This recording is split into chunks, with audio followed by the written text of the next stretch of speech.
Thank you for listening to One Mind Dharma's recorded talks. This talk was recorded live at our Monday night meditation group at SoulVibe Yoga in Santa Rosa, California.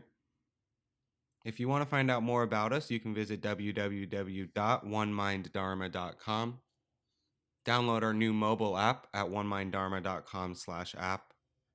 And support us at oneminddharma.com/donate. I personally love that practice because I find that I am not, before I came to meditation practice, my natural inclination was not to rejoice in my own happiness. I had this really strong sense whenever I had some joy that I didn't deserve it, this chronic imposter syndrome, as it's called, which I still have when I teach.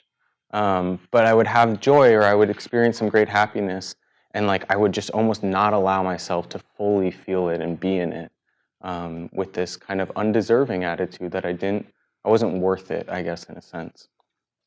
And this practice of appreciative joy has really helped me open up to, the truth is sometimes I experience joy that I didn't earn, right? Like sometimes I wake up in the morning and I see a beautiful sunrise and I feel joy, and I didn't really do anything to earn that joy. I didn't make the sunrise. I was barely able to get myself out of bed, perhaps.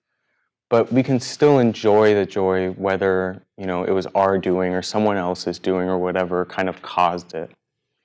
And I found that very hard for myself when I was new to practice. And then the flip side of it is when other people experience joy, I had this sense of missing out. I don't experience that much. Look at that person smiling. I don't get that happy because I didn't allow myself to be, but this sense of kind of envy or jealousy. I think one of the tricky things with that practice can be when we work with a difficult person. And the difficult person who came to mind for me as I was leading that practice was somebody that I had a really hard time picturing actually happy. I don't want to say I don't think this person's ever experienced happiness, but it can be hard sometimes. I don't agree with the way they experience happiness. And it's a really big place of learning and growth for us, that can we be happy when somebody that we don't necessarily like or enjoy being around is experiencing some joy? And that is joy that's not causing harm to others, right? We don't want to be happy for someone because they're happy, killing dogs or something. But to be happy for someone if they're experiencing some joy, regardless of whether or not we like them. Bless you. Your body's like, no. One of my kind of most intimate experiences with joy, and a lot of you probably heard this story, Lisa's heard it 4 times probably now, is when Elizabeth and I got engaged. We were sitting on a 10-day meditation retreat focused on the heart practices, on opening the heart. So it was how many times a day did you cry anyways on that retreat? 4 at least. Yeah, so it's me too. It's a very emotional kind of purification process of compassion and this appreciating the joy. And it's 10 days or something of silence, and you're just sitting with yourself and listening to these teachers and whatnot, and you can get very in touch with how you feel emotionally with the heart.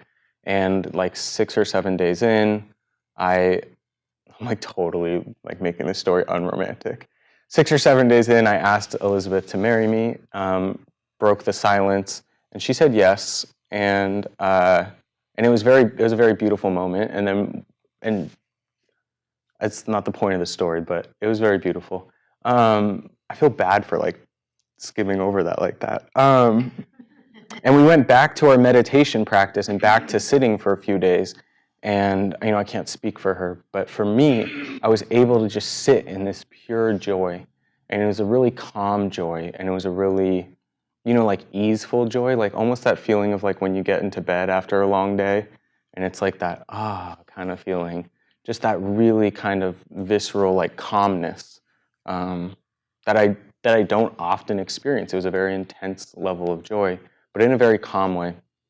And what happened was we got off retreat a couple days later, and we called a couple people, and they yelled and screamed and were very excited and very joyful. And I was like super unhappy because that joy didn't feel good to me in that moment. I was clinging to this sense of what joy should feel like. That happiness should be this kind of calm and easeful, relaxing sense. And what happened was I was like really not able to be present at all for the kind of exciting joy. My mind was clinging to this idea that like this was like real happiness and this is like fake happiness kind of thing, which isn't, I'm not, in my experience, that's not true. It was just as pure of happiness and joy. But it's just one example of a way in which we can get in the way of our own happiness by thinking we know what happiness should feel like all the time, or when happiness changes kind of in mood or nature, how we can kind of resist sometimes. And I suffered, not like suffered horribly, but in the sense, like the Buddhist sense of the word, I was discomforted or dissatisfied in that moment. There's a beautiful Thich Nhat Hanh saying, I shouldn't like lead with that because every time I say that, I then like butcher his beautiful quotes. But he has a beautiful story about watching the blades of grass in the morning and the dewdrops on them, and just how beautiful it is to see and how simple it is as well. But also knowing that the sun's going to come up and the dew on the grass is going to evaporate and it's going to be gone, and how that brought him some sorrow, but how that's something to work with, right? Like joy isn't always present, and I don't want to be a downer and say that you're meant to be miserable forever by any means, but it's a nature of experience is that we're happy and then we're sad and we get stressed and we feel relaxed, and it kind of comes and goes. But often we cling to the joy or we kind of hold on to it. And it's the dewdrop story is pointing towards this beautiful ability to be with the joy while it's present, but at the same time, recognizing when its time is to move on, which I was not able to do in the story I just shared. I was able to see it, and I was able to kind of return to that excitement and see how happy and full of love everyone was, but only after kind of hiding away from it. There's a really good book called The Buddha's Brain by Rick Hanson, who's a PhD of some sort, neuropsychologist. And he talks about the actual like studies that are done on when people really pause, and the 5-to-1 kind of, or 7-to-1, I think he says, yeah. But anyways, that how big of a difference it makes when we really pause and experience those joyful moments. You don't, necessarily need to be weird about it. If you want to, that's okay. But I find myself doing it with simple things like we've had it like when we're taking a walk and we'll just stop and there's, some like jasmine that smells really good, and we'll stop and smell it instead of just walking by and thinking, I bet that smells good. To stop and allow ourselves to experience that joy and to tune into those kind of needs and desires we have. And I'm not saying to follow every desire you have, but to tune into something that may bring you joy or is bringing you joy and be present for it can make such a big difference. I had something else I was going to say, but I suppose it probably wasn't that important because it's gone.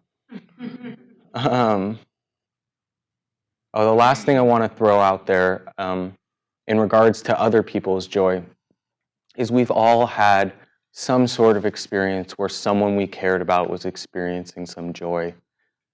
And it feels in a sense like it's not their joy and we're happy for them, but just like joy is present. We could have it, I've heard a lot of people say they have it with their kids when they see their kids having fun or enjoying themselves. I get it when I see my dog having fun, where it's just like, there's just joy present in the air kind of feeling.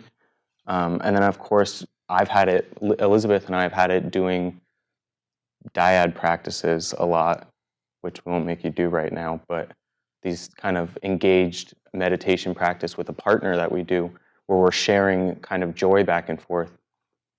Or maybe it happened, when a friend told you some good news and you really feel like it kind of, appreciative joy can transcend that, like your joy and I'm happy for you, but just really like rejoicing in the happiness. Bless you.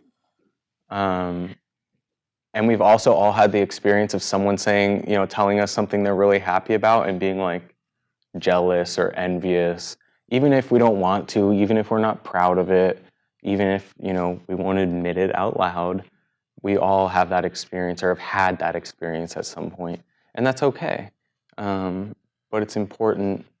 It's an important practice that can really help us kind of awaken to the joys and sorrows that people experience. Thank you for listening to One Mind Dharma's recorded talks. If you have any questions for us, you can email us at info@oneminddharma.com or visit us at oneminddharma.com.